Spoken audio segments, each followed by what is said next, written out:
يقاتلون في سبيله صفا كأنهم بنيان مرصوص. So God dislikes that one says what he doesn't do, and he loves those who fight in his cause in ranks like firm and strong and compact building or wall or construction. Meaning he loves, so he dislikes those who say what they don't do, and he loves those who act in unison with their deeds corresponding to their beliefs, to their assertions.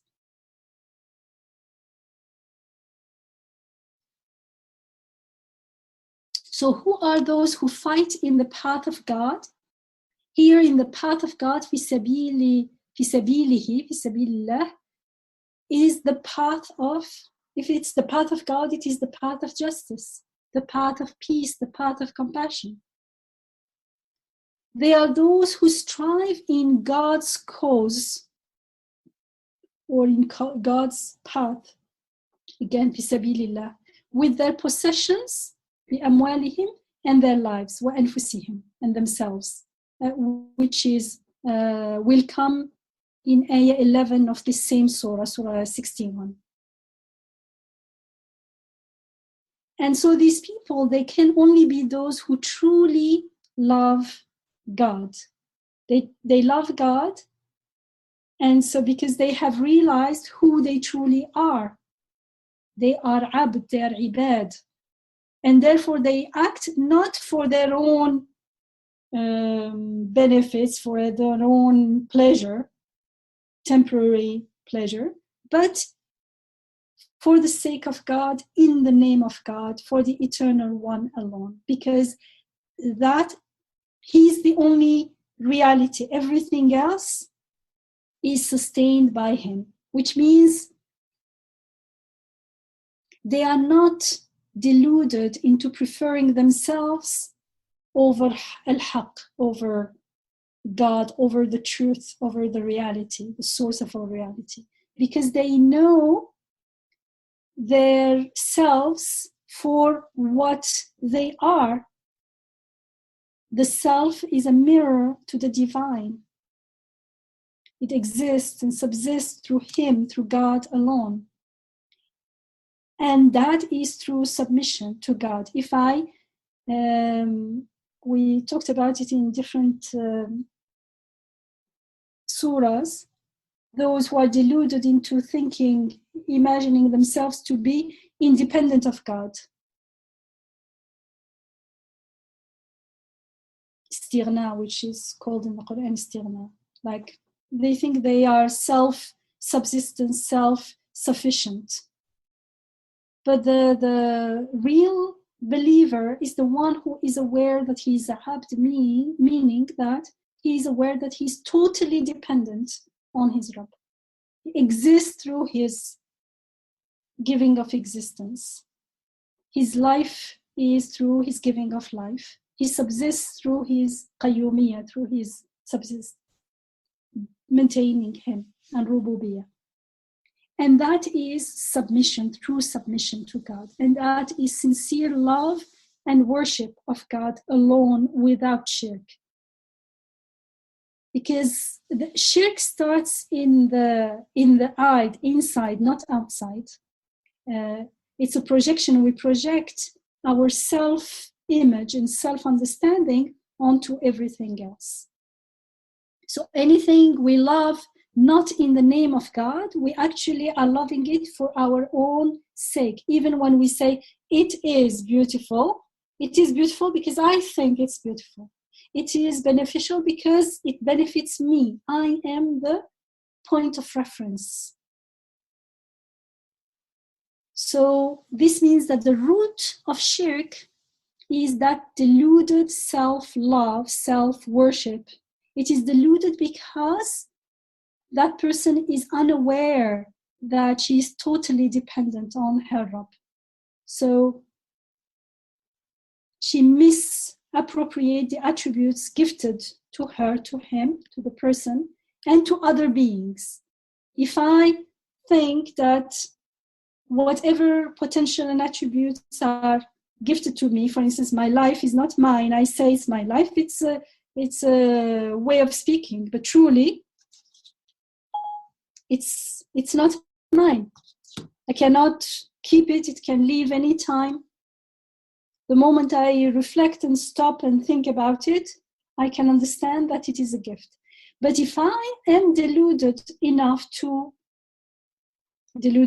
it means I live in ghafla, therefore I never really thought about it. It feels like it's mine, and therefore I will think that everything, all living beings, it's their lives. I will not even question it. It will be outside my scope of awareness. That's what unaware means anyways. And so because of this unawareness, because we misappropriate the attributes gifted to us and therefore to other beings, then the gate to shirk open up. And there is that possibility of falling in shirk very easily, like sliding in there. And meanwhile, not only when we are going into shirk, then we are missing on the one and only eternal and enduring source to all goodness and perfection. We are missing on في الدنيا حسنة وفي الآخرة حسنة, in goodness in this world and goodness in the next world. Because when we are not when we don't live with that awareness of the one, when we don't remember God unceasingly, as we were told in Sura Shu'ara, then the goodness in this world does not truly satisfy the heart, because we know it is temporary and passing, and there is nothing in the horizon. The akhirah is dark. We have no clue about it in that state of ghafla. And so as we saw, remember in Surah Al-Jathiyah, that kind of person was described as مَنِ اتَّخَذَ إِلَهَهُ هَوَاهُ, those who make their own desires their deity. Because when we are not worshipping God, we are still worshipping. It looks like we are worshipping things out there, but we are worshipping them all for the sake of our own desires, for the sake of the ego, for the sake of that the self itself. However, when first it looks like we're sacrificing ourselves, but actually what we are sacrificing is our illusory understanding image of who we are, which means, let's say, when we realize who we truly are, our real identity, which is Abd, and then we understand who our Rabb is, then we let go, or they go together actually. There is no time then. They go together with letting go of our delusions. The more we let go of our delusions, the more we become grounded in our real identity as Ibad Allah. And then we start realizing that there is nothing in the self to love for itself, except for what it mirrors. And what it mirrors belongs to Al-Haq. They are the reflections of the divine names. So whatever we like in what is given to us or what we see around us, we will make it, that love for things becomes a tasbih, becomes a glorifying our Rabb, our Maker, with his beautiful names. And also we will realize the reality. If I'm an abd, I'll realize that everything else are ayat. They are creatures, they are servants of God, they are messengers relaying to us the divine guidance. And so we love them for who they truly are, meaning as servants of God, making tasbihat. And that knowing, that realization, is part of our tasbih, is part of our remembering God unceasingly. And so we will start loving everything in the name of Al-Haq, in the name of God. And we will be of those, inshallah, that we are told in the Quran, those who have, let me translate this. الذين آمنوا أشد حبا لله those who have believed and love God more than anything else. So there is that belief that makes the believer love God more than anything else. Why? Because they will love him through everything else. Everything else becomes a means to love him. Subhanallah.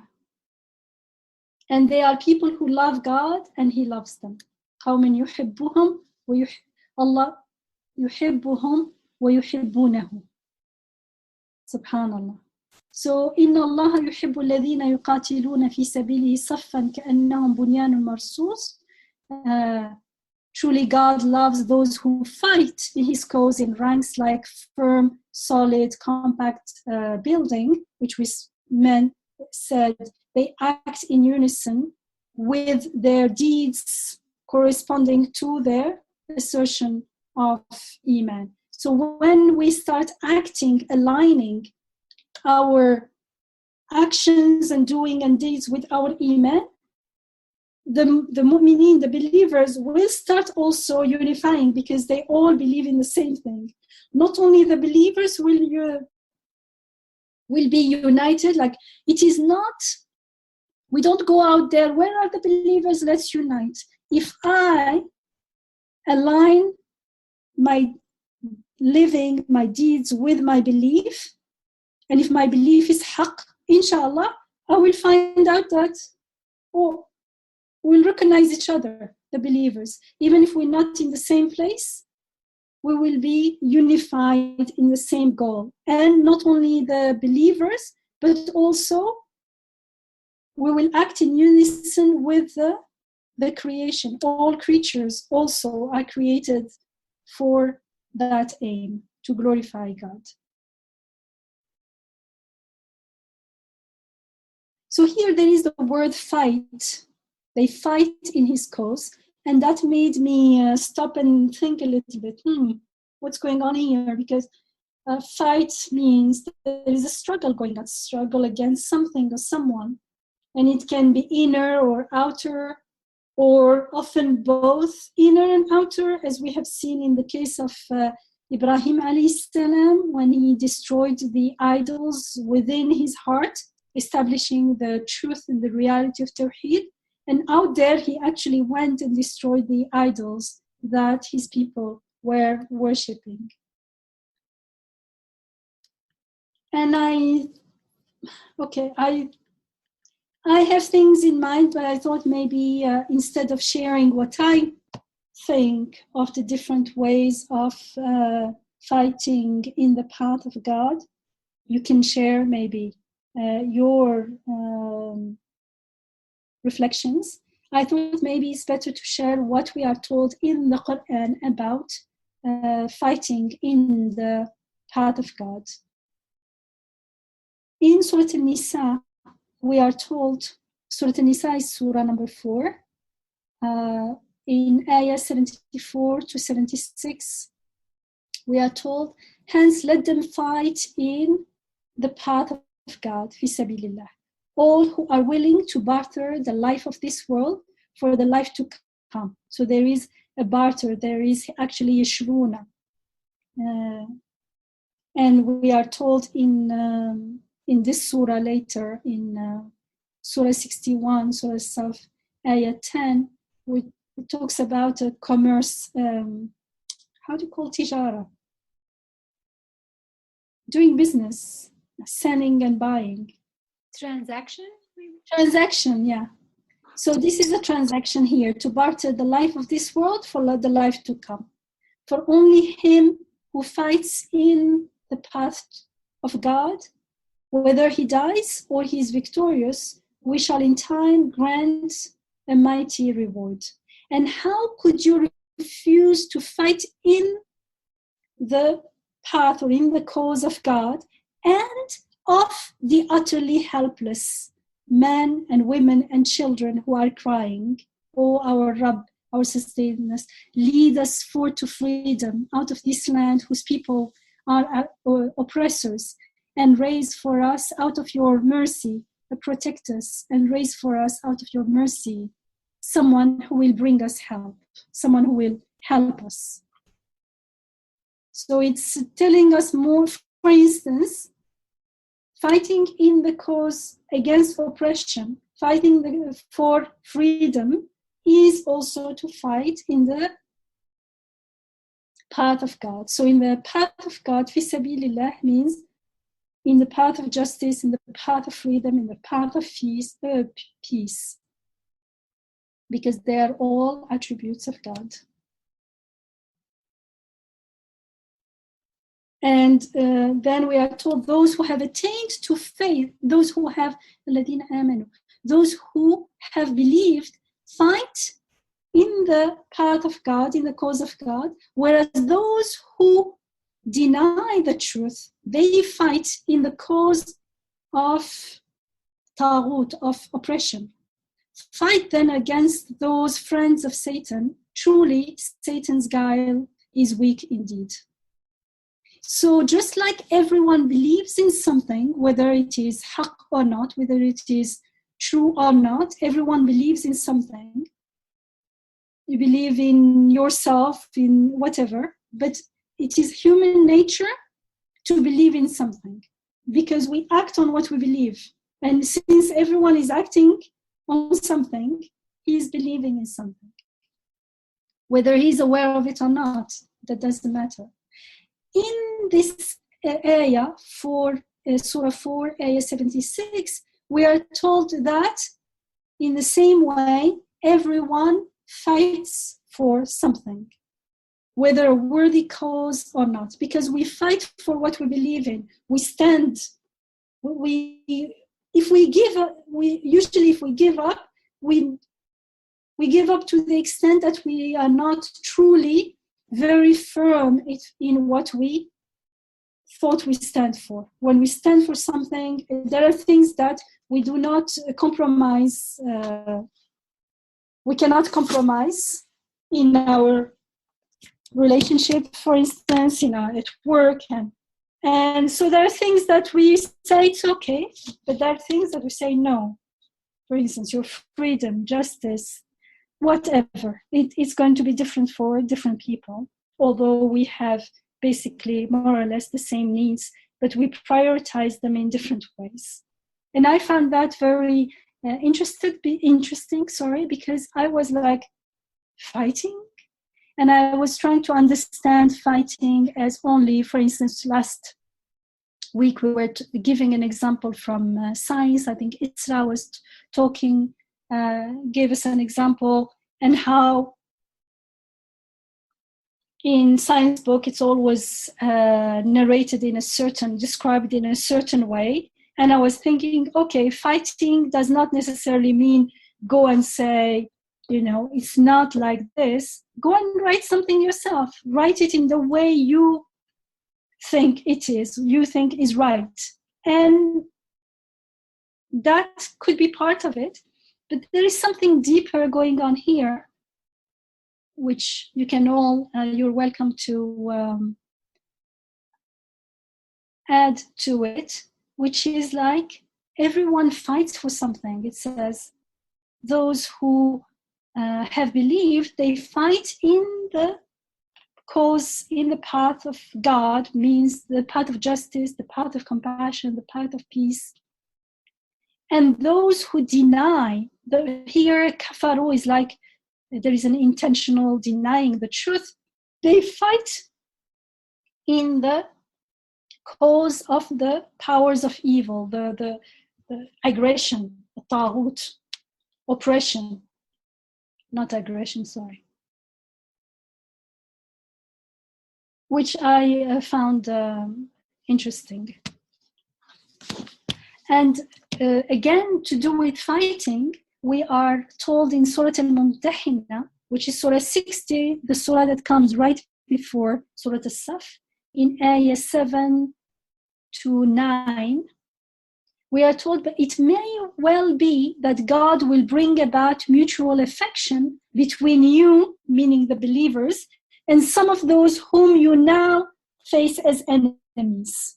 So this is very important, because it shouldn't be about people, but about the cause.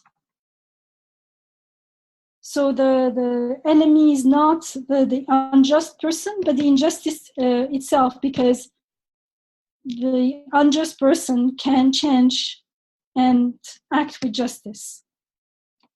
For God is all powerful, and God is much forgiving, merciful. And for such as do not fight against you, if the enemy, if they don't come and fight against you on account of your faith and do not drive you forth from your homelands, God does not forbid you to show them kindness and to behave towards them with full equity, for God loves those who act equitably. So if someone does not believe the way you believe, does not, whatever, he is even claims to be an enemy, as long as he does not fight you and does not take you out of your home, means not only he fights you, but actually aggresses you, you are welcome to, he says the God does not forbid you to show them kindness and behave equitably, but then it says God loves those who act equitably. It means it's more than he doesn't forbid you. Go ahead, be kind, be just, be compassionate. God only forbids you to turn in friendship towards those who fight against you because of your faith and drive you forth from your homeland. So it's not only they fight you, they take you out of your home, min diyarikum, your homes. It could be homeland as well. Or help in driving you forth. Or they help those who take you, drive you out of your homes. And as for those from among you who turn in friendship towards them in friendship, it is they who are truly wrongdoers. So there are guidelines about this fight. It's a fight that's done in equity, with compassion, and it is done for haqq, for truth and justice and peace, and not against as a reaction to anything. I think maybe we should stop here. I was going to the following verses 5 and 6. They illustrate the opposite of this, which means they give examples of believers who claimed something and didn't act on their claim, on their so-called belief. And the examples are the people of Musa alayhi salam and his people, and then Isa alayhi salam and his people, which is interesting as well. But I think it will be too long to get there, so I'll stop here, inshallah. سبحانك لا علم لنا إلا ما علمتنا إنك أنت العليم الحكيم وآخر دعواهم أن الحمد لله رب العالمين اللهم أرنا الحق حقا وارزقنا اتباعه وأرنا الباطل باطلا وارزقنا اجتنابه آمين والحمد لله رب العالمين.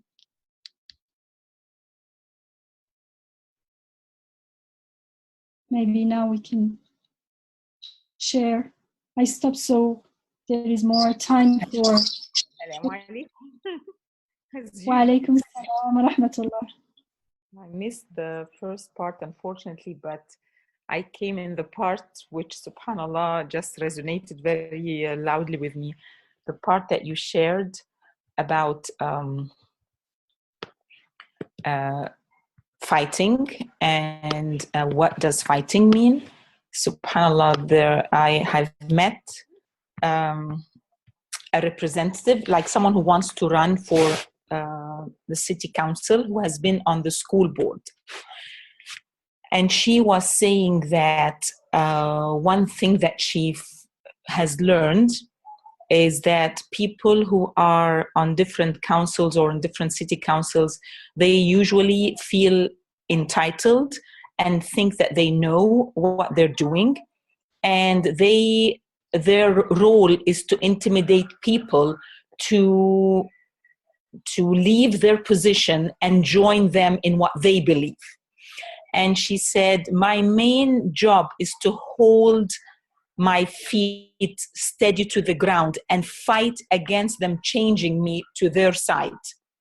My role is to fight for what I believe in and make people see what that is. Even if I could not change them, at least my role is to be the stickler, the one who stands there keeping their place, fighting to stand there to make sure that everyone knows their opinion until new people come in, and usually there will be someone who will then join me. But if I give in and I lose my fight to them, then I will join their side, and then their voice will be stronger.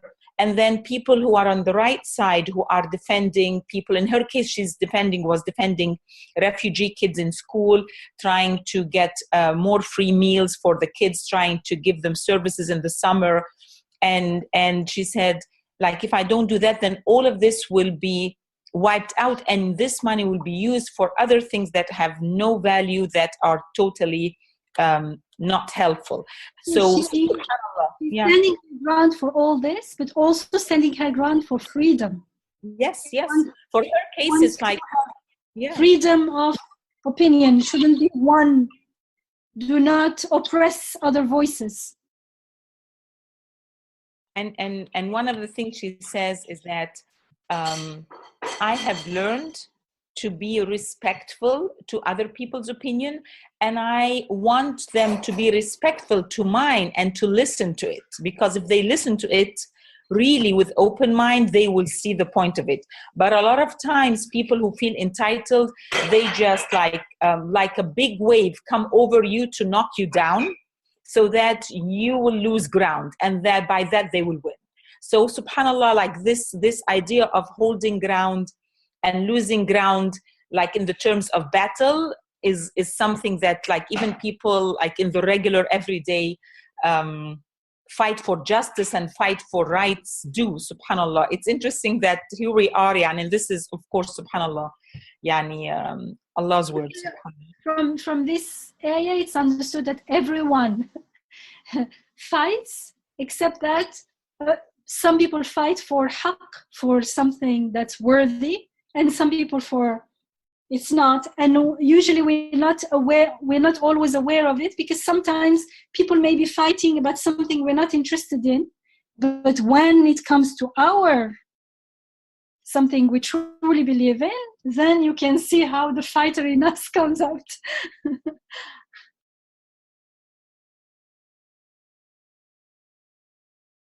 Yeah, this is very true, subhanallah. And then you realize that the word fight, it's like murabata,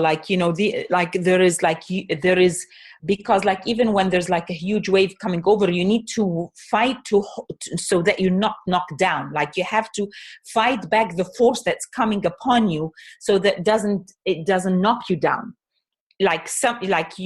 Even if, in her case, she's not, like you said, fight is not to go and oppose them. It's not going, it's not fighting and say, you're wrong. No, fighting is for me to stay with what I believe in and not be knocked down. So, of course, there is a fight where there is someone saying something wrong and you're fighting to prove that is the case. But also there's the other fight where you are holding tight to what you stand for, subhanAllah. So, yes, so Jazakallah khair, this was subhanAllah, just a confirmation of what's going on in life right now.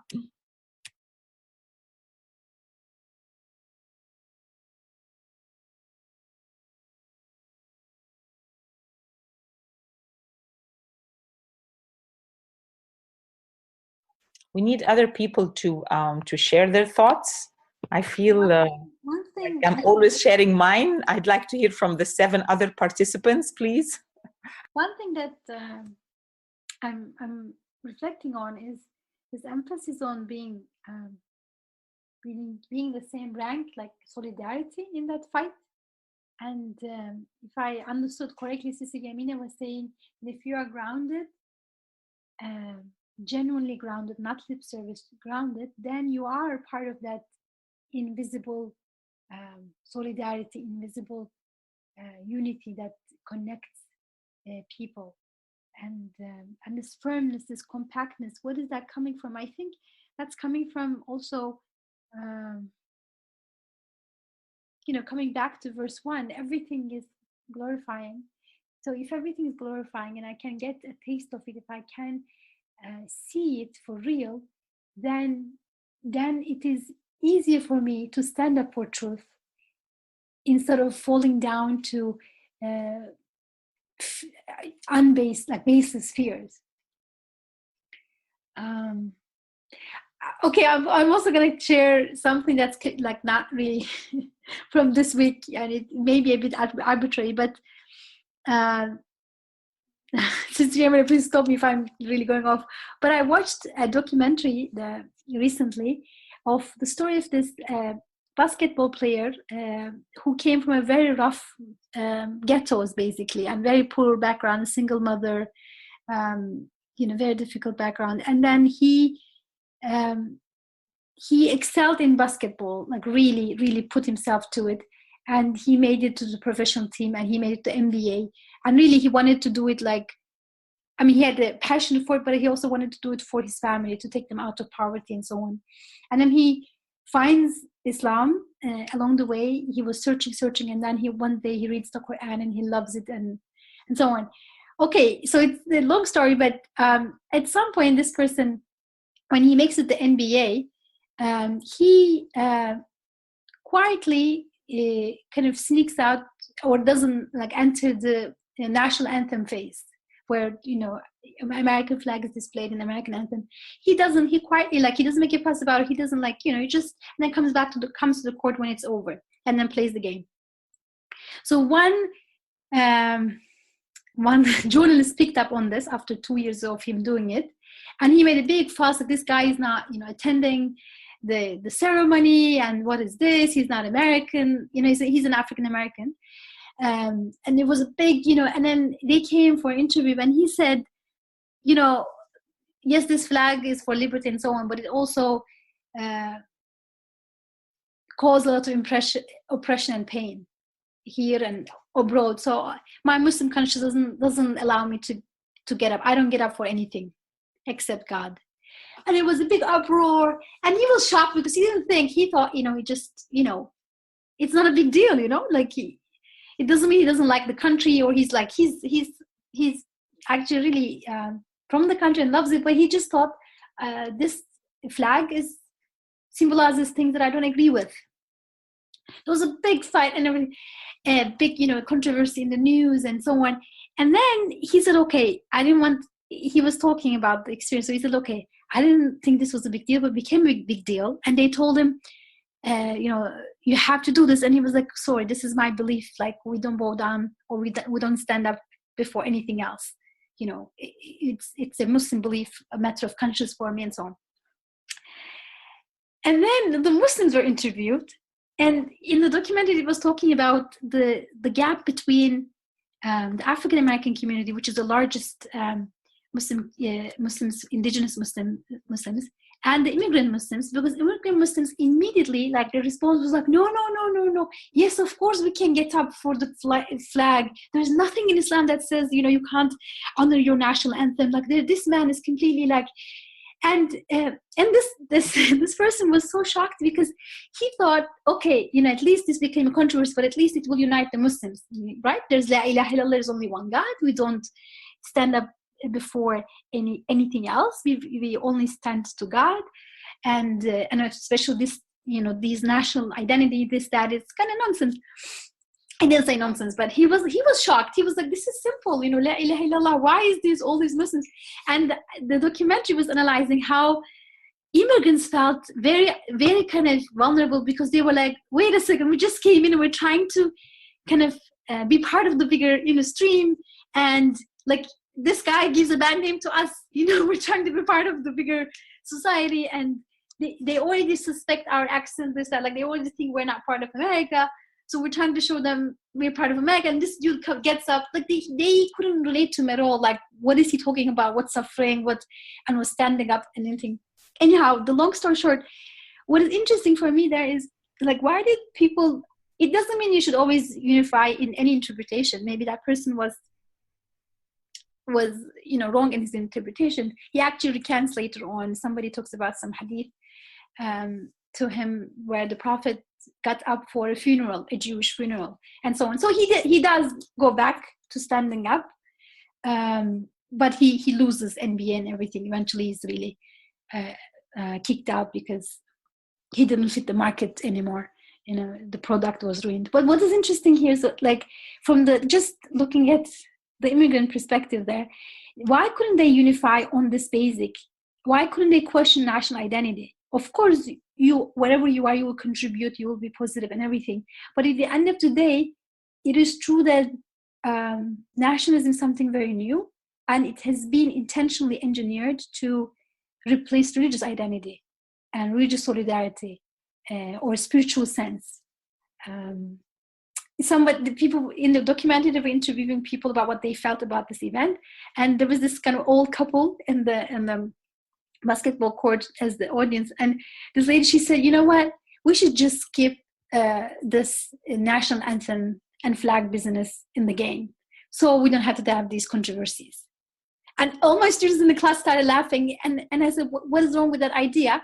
They couldn't explain, because deep down, this whole national thing is to make people feel that there's more than just a game here. It's something bigger, something transcendent, right? I mean, the way in which nationalism has been used as almost like a sacred ritual to replace, other connections to transcendence. So it's, where am I going with this? What I'm trying to say is that why couldn't people see that? Because they were so worried about, like, and I'm an immigrant Muslim too, like, why couldn't they say, okay, maybe we don't completely agree with this, but he has a point, and in Islam, yes, we need to stand up for justice, even if wherever we are, because there's a fear. What if we're not accepted? What if people misunderstand us? What if they don't like us? Isra, that is true. Definitely there is fear, not only in this case, but especially nowadays. But together with that, let's also keep in mind that the same thing happens all over the world, and wherever these immigrants are coming from, they also have to stand in front of flags wherever they come from. And they did it, and they never thought about it. So they don't really have an opinion, whether correct or incorrect. Religiously speaking, they never questioned it. Plus, if you add that fear to it, they think they should take a stand against the guy, whether rightly or not. We're not talking about his stand. Don't you think so? I agree. That's why I took time to explain how nationalism is actually a construct that's very new, 19th, 20th century, and it was intentionally put to replace religious connections. So, and then Muslims, we're not even aware of it. And it was interesting is that kind of unawareness, like we have all this cultural baggage, then we can't be firm and compact, because the person is like, he's a convert, he's like, isn't this simple? Like, why is this such a big deal? Like, we can love the country, we can love the people, but we don't bow down before any symbols that represent everything, not just the goodness, but bad. Everything is represented in that flag.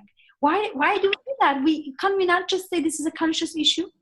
And actually in the documentary, they also mentioned, this is a side note, that Jehovah's Witnesses also don't stand up for the flag. And it has never been an issue because they're white and they're non-Muslim, so it's not an issue. So there's also that racism there too. But what is interesting is that what I'm trying to say is that when we are, and maybe this is not the best example, but when we lack, what I mean is that when we lack that awareness, that depth, then it's harder for us to unite. Here it's not an adequate example because there is interpretation coming in. It's not like a clear case of justice, injustice, and maybe whatever his interpretation, maybe he was harassed just because he was discriminated against or something, but we don't want to go there. But I get your point that when we, or however much consciously stand for what we think is haqq, what we think is truth, and strive in the path of God, the path of justice, the path of peace, the path of compassion, then we will be united with all the currents towards justice and compassion and peace, even when, for instance, Ali's colleague or this person who is striving for freedom of opinion, for instance, and helping the disadvantaged, she, even if she's not doing it consciously in the name of God, it is still a path, a step towards justice. So we will be united with that action at some level, not in this world and the next, but at least in this world. That's why, like the Prophet ﷺ, before the wahy, before revelation, before he was the prophet, before prophethood, let's say, there was an event of injustice in the market, and some people, they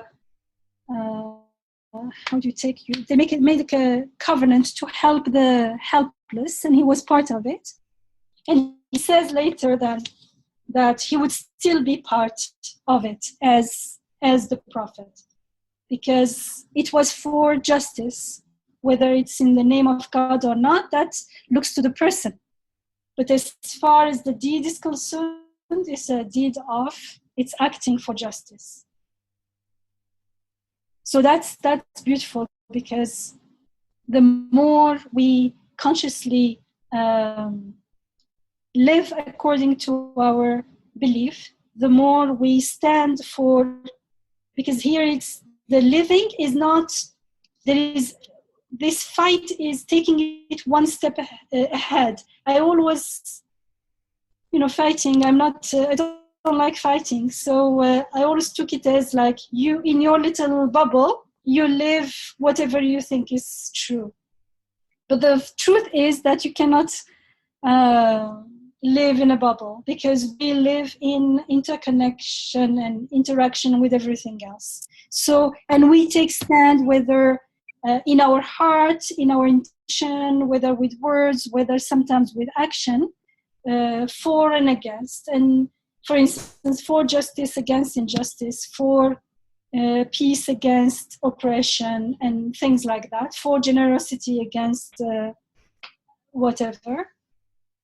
And the more we do that, we practice what we believe in, which means not only acting in justice, but also, if injustice and oppression come to me, remember the